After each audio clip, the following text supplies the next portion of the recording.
Well, howdy, folks. How's it going today? I hope you're all doing really good.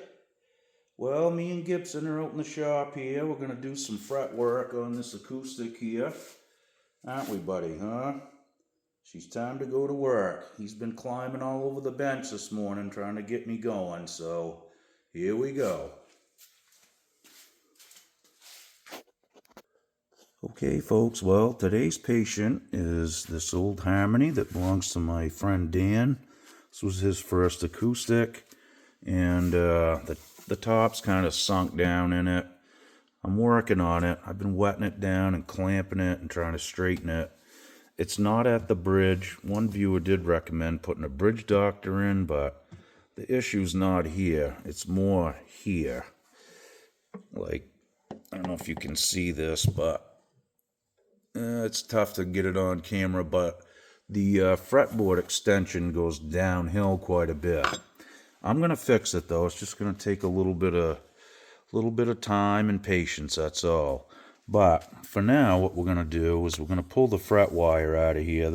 These are just kaput. They're gone. So to make this playable again, we got to refret it. I'd say these ones have served him quite well, and it's time for him to go.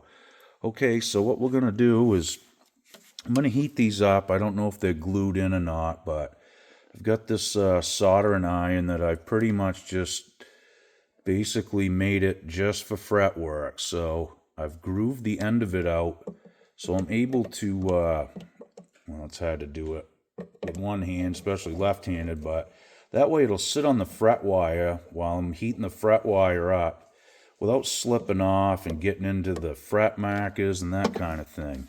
It works really good. I really recommend just either taking a tip and just, make one just for this, or take a cheap soldering iron, grind a groove in the tip, and just have it for that. I got my little homemade pliers here that I use to pull the fret wire with. I've been thinking about buying a real set, but those ones work pretty good, so I'll probably just stick with them. All right, let's get going. Okay, so we're getting the old soldering iron heated up here and getting ready to start pulling a few. I think I'm going to put medium fret wire back in here when I reinstall the new stuff. That's what I've been using lately, just medium. And I think I have the specs right here. Oh, this is the guy that I get it from on eBay. Bitterroot Guitars. The guy's always shipped it really fast, never messed up my order. Really good people. I'm not endorsed by him, but I just keep doing my business there because they've taken good care of me. Okay, so what we're going to do is start right in. We're going to get this one warmed up.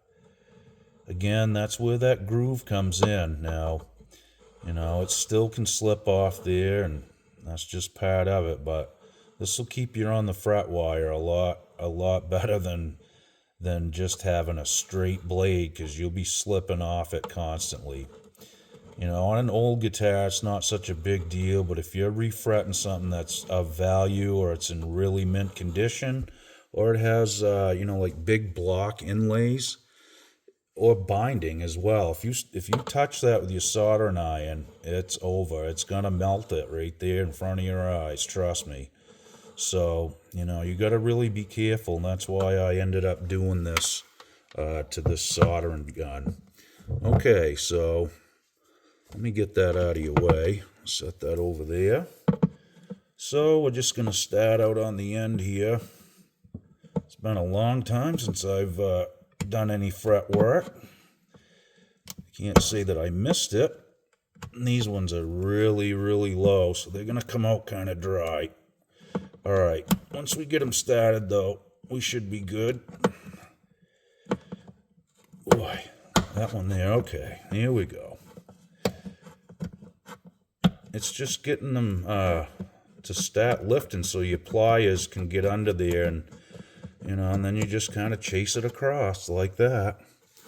That's not too bad. They are glued in. I can see like some traces of glue there, so we're going to get rid of these. So as you do it, it's good to find a little container or something and just throw them in there, and then they're not getting underneath the guitar that you're working on and scratching it all up. So here we go. We're going to keep rolling right along here.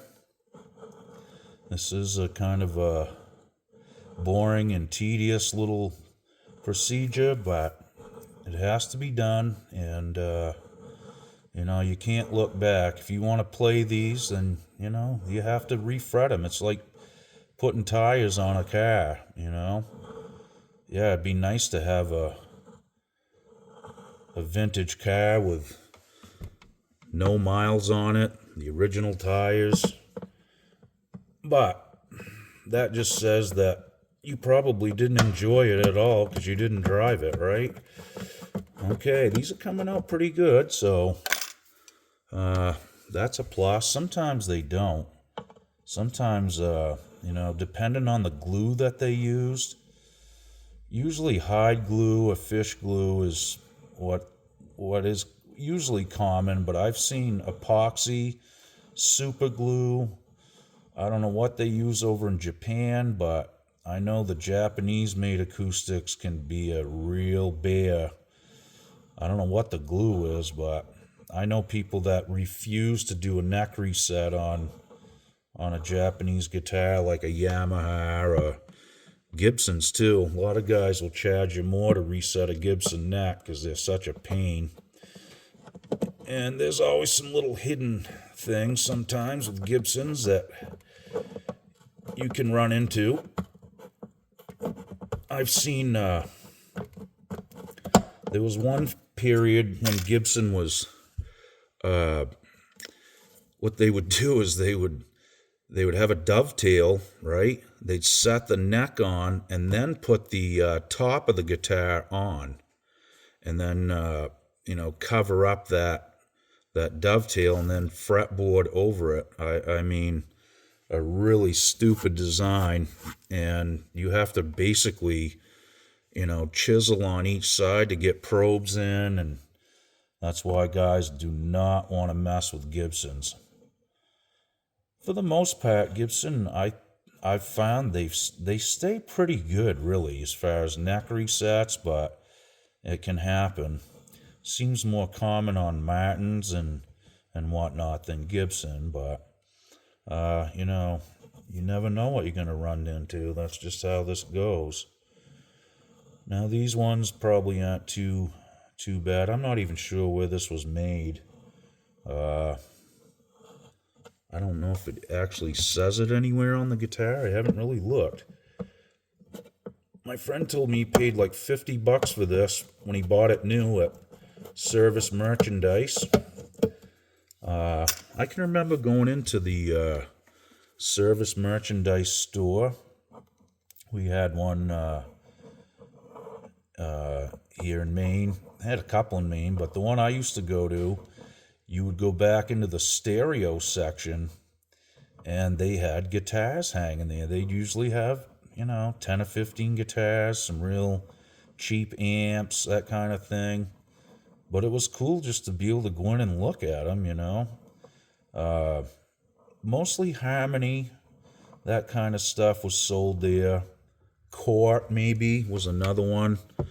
I really can't remember. I do remember seeing some Harmony guitars there, though. I'm not really sure how many they sold. They must have sold some, I'm guessing. Just, there were music stores around, too, but that was probably the more inexpensive route to go buying guitars back then. It was basically beginner quality stuff, but nonetheless.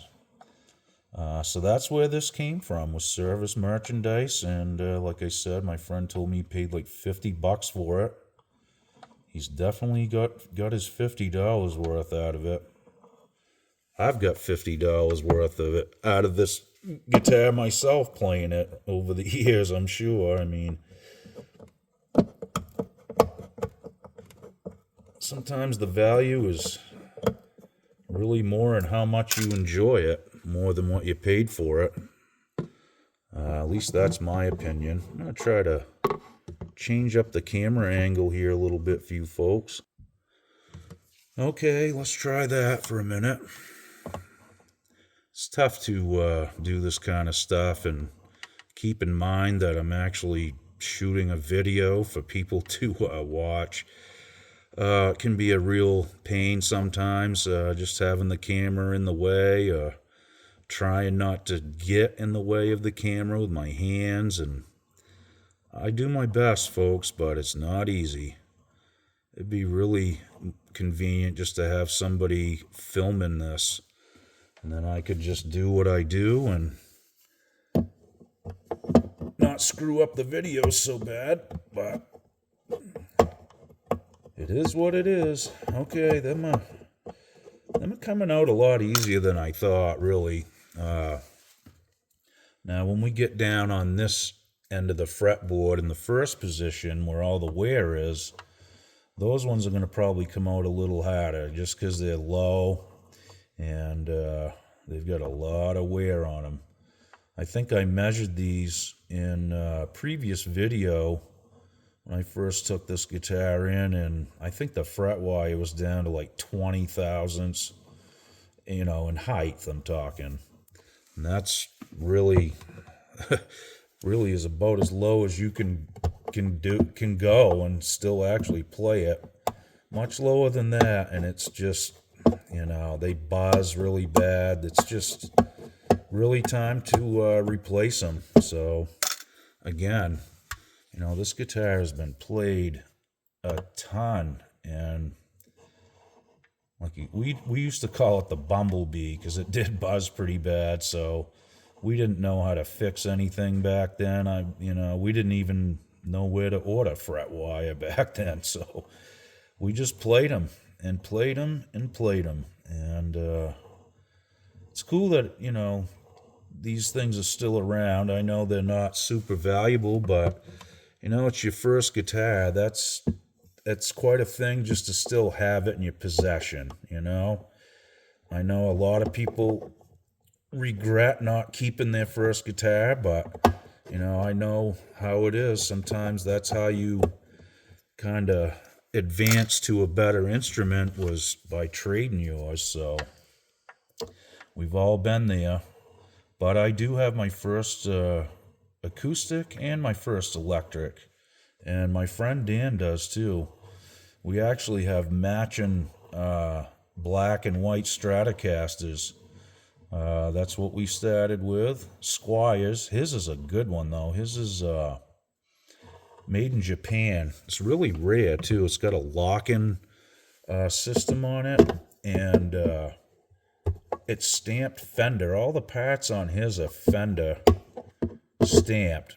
Mine was made in Korea, but over the years I swapped out all the hardware on it for American Fender parts and just upgraded the guitar.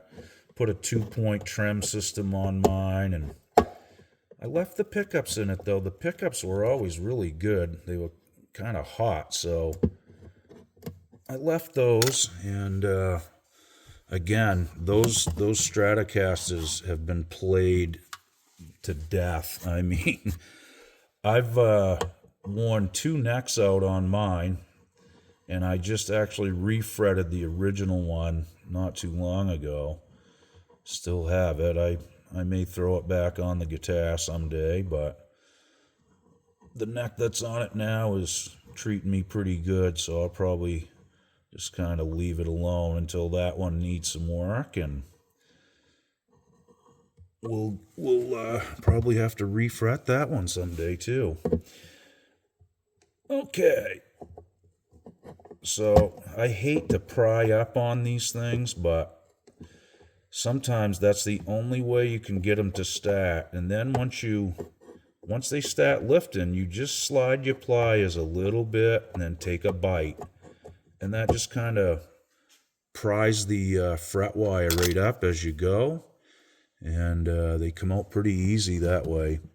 So it's just kind of a boring thing to do, that's all. It's not too bad though. I mean, when I'm not shooting videos, I usually put some tunes on and just kind of take my time doing this, and it can be enjoyable. But as you know, you can't play music on here without getting copyright strikes and all that kind of stuff. It's funny, I've never had a copyright strike, but I've had videos that can't be monetized because, I played along with an original recording or something like that. But also, I have played like a cover tune, just me alone, not playing against the record. And, they've still sent me copyright things. It must be AI generated or something that recognizes the key and the progression. I really don't know, but it was me playing, not the original artist. And, I wasn't using the original recordings for the backing tracks or anything like that. So it is what it is. So, even if you just have music going on in the background, they'll demonetize you, or you can actually get a copyright strike. It's like anything. If you use somebody's recording in a commercial on TV or anything, or you redo it, re-record it, you're going to have to pay copyright fees. And, you can get rights to use, obviously, if you want to do it yourself, but as far as using the original recordings, you're going to pay. And that's just how that goes. So sometimes the original artist will let you use their recording on YouTube, particularly, and they might just take the profits from it, and you won't get anything, but they'll still let it go, which, in my opinion, I gotta stop talking for a second, get this one started. In my opinion, I'd say let it go for the most part. I mean, you gotta remember something. It's people like me on here that are keeping this music alive a lot of times, as far as, playing cover songs or giving a guitar lesson. I just did a video the other day and covered a tune from a group called the Count Five, which was 1964. Most people my age have never even heard of that band, so I look at it like that. I'm really keeping this thing going and keeping their music going, and that's just how it is. But when there's money involved, folks, we all know things are different, right? Okay, so again, we're just gonna take a small bite with the pliers and let the pliers just kind of lift that fret wire up as we go across. Okay, good deal. Now, surprisingly, there's not a lot of chip out around this. I don't know what this board's made out of, probably like popple or something, but what they would do is they'd stain it black to look ebony or paint it. So as you can see, all these wear marks have worn that black finish off, but that was a pretty common thing. They would they'd paint the fretboards to make them look like, exotic wood or ebony. And I've even seen fake truss rod covers with no truss rod in the neck whatsoever. It was kind of sneaky back in the day when they sold these things, really. Now this one does have a truss rod, so that's a good thing, but at first glance, you would probably think that was ebony when this was new. But for $50, you probably didn't care, really, if it was painted.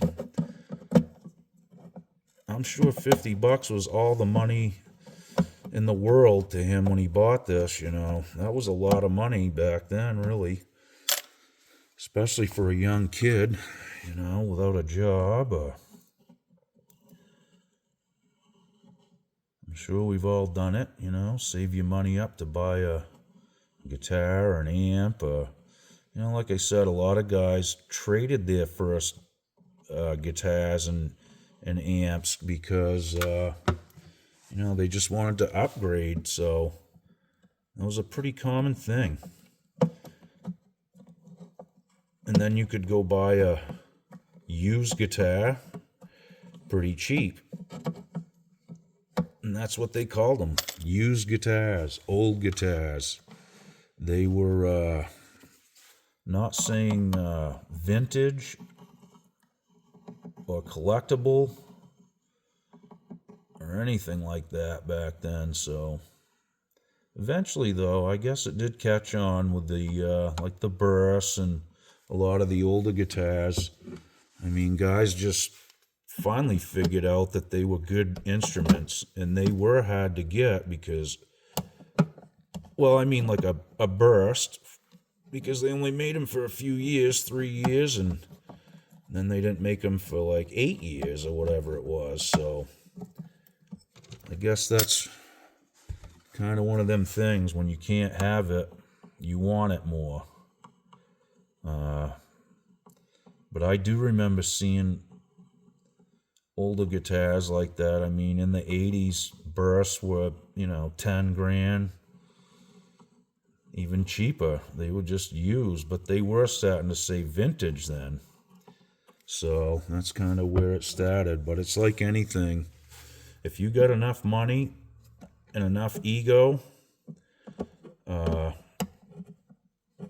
you know, you can pay whatever you want for one. And I think that's why the price went up so much. Now, they're not all ringers and not all, you know, the best sounding guitars you've ever heard in your life. It's just not the way it goes. I think it become more of a status icon as it went along, and, you know, guys started buying them up. Okay, so that's all the fret wire. Looks pretty good. Should be a pretty easy one to refret. Now, it is bound, so I have the option to either cut the binding down a little bit and let the tang run through, or I can nip the tangs back and then, you know, not cut through the binding.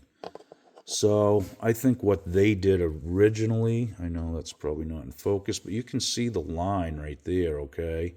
I think what they did is they cut these, put the frets in, and then filled each one back in with something. But I'm probably not going to do that. I'll probably, you know, T-top the frets. So I'll nip the tang off each end and then let it set down in. And then we'll just flush it to the binding here. Should be in good shape. Well, that's one part of this project that can be checked off the list. The next thing is these. I'm going to replace the tuners. And, you know, I'll have to clean this up and order some fret wire. Finish trying to straighten this top out.